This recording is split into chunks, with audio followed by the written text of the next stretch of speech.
मानो जैसे पागल सा हो रहा था और पुलिस की हेल्प लेके वो उस घर से निकल गया।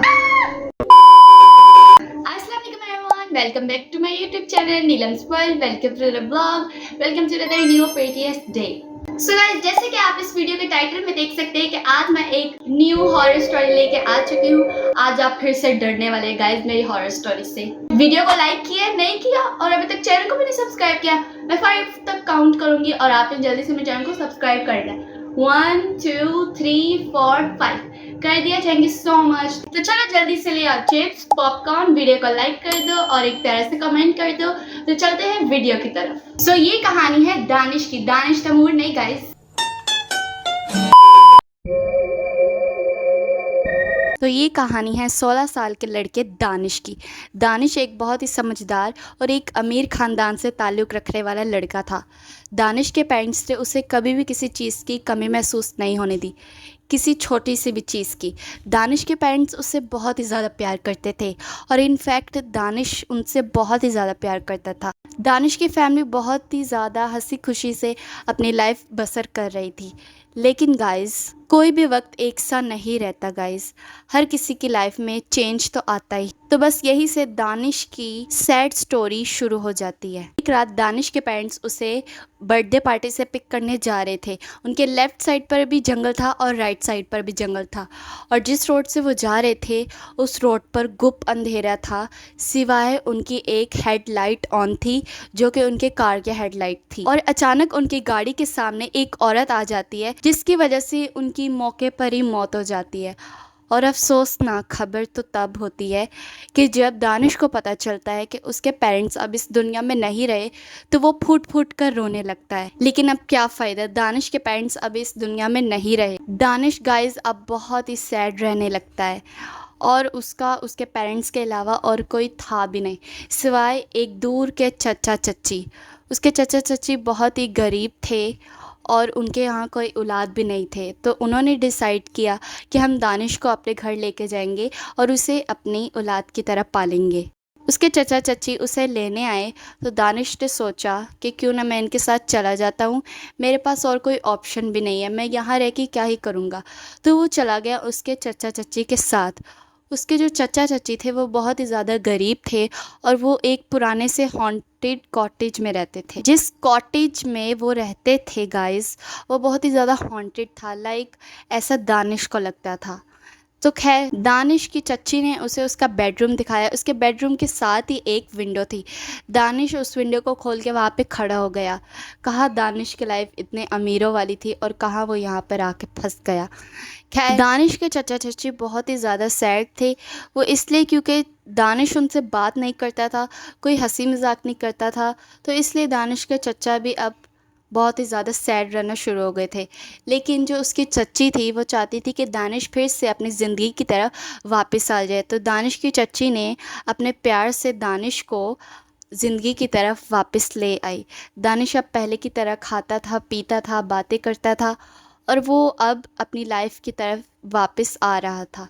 लेकिन एक रात दानिश अपने बेडरूम में सो रहा था गाइस, और जो उसकी विंडो थी उसमें से गाइस कुछ ऐसी आवाज़ें आ रही थी, दानिश, दानिश। जैसे ही उसने देखा तो वहाँ पे एक औरत खड़ी हुई थी जिसका मुंह उसके बालों से ढका हुआ था। दानिश उसको देखकर वहीं पर बेहोश हो जाता है और सुबह वो इस बारे में अपने चचा चच्ची को बताता है। लेकिन उसके चचा चच्ची इस बात पर यकीन ही नहीं करते। उसके चचा चच्ची उससे कहते हैं कि ये ज़रूर तुम्हारा वहम होगा। लेकिन दानिश को पता था कि ये उसका वहम नहीं है, जो वो हुआ था सच में हुआ था। और अगली रात दानिश दोबारा से सो रहा था और उसके कमरे में उससे कुछ आवाज़ें आना शुरू हो गई थी, जैसे कोई उसके कमरे में चल रहा हो। दानिश सो रहा था और उसके इस आवाज़ों से नींद खुल गई और कमरे में गुप्त अंधेरा था, लाइट सारी ऑफ थी। जैसे उसने देखा, वो अपने बेड से उठा और उसने सामने देखा कि वही वाली औरत उसके सामने खड़ी हुई है और उसने किया आ! और गाइस वो वहीं पर बेहोश हो गया। उसके चाचा चाची फ़ौरन भाग कर आए और इसे उठाया कि तुम्हें क्या हुआ, तुमने चीख क्यों मारी। और उसने सब बताया कि मेरे साथ क्या हुआ। लेकिन फिर से उसके चाचा चाची ने उसका यकीन नहीं किया। दानिश को अब बहुत ही ज़्यादा डर लग रहा था। दानिश की हालत अब पहले से भी ज़्यादा ख़राब होने लगी। वो गाइस पहले से भी ज़्यादा बीमार रहने लगा डर की वजह से। उसके चाचा चाची उसे ऐसे हालत में नहीं देख सकते थे, इसलिए वो इसे एक अच्छे से साइकियाट्रिस्ट के पास लेके गए। उस साइकियाट्रिस्ट ने बताया कि दानिश एक बीमारी में मुब्तला हो गया है, जिस बीमारी का नाम है schizophrenia. I don't know guys, मैं इस बीमारी को सही से प्रोनाउंस कर भी रही हूँ या नहीं, लेकिन इस बीमारी में इंसान को ऐसी चीज़ें दिखाई देती जिसका हकीकत से कोई वास्ता ही नहीं है। बाकायदा दानिश को इस बीमारी की दवाइयाँ दी जाएंगी ताकि दानिश इस बीमारी से बाहर आ सके। तो अब दानिश के चाचा चाची उसका और भी ज़्यादा ख्याल रखने लग गए थे। दानिश के चच्ची उसे टाइम से दवाइयाँ दे रहे थे, लेकिन उसकी हालत ठीक होने के बजाय और बिगड़ती जा रही थी। दानिश मानो जैसे पागल सा हो रहा था। और एक रात दानिश के चचा की तबीयत बहुत ही ज़्यादा ख़राब होना शुरू हो गई। तो दानिश के चच्ची ने उसे कमरे में दानिश को लॉक लगा दिया और दानिश को उठाया नहीं, क्योंकि वो जानते थे अगर दानिश को एक दफ़ा उठा दिया तो वो दोबारा सो नहीं पाएगा। तो उन्होंने गाड़ी स्टार्ट की और वो हॉस्पिटल चले गए। दानिश को कार की आवाज़ आई स्टार्ट करने की, तो दानिश उठकर बैठ गया। उसे पता चल गया था कि उसके चचा चची इस घर में नहीं है।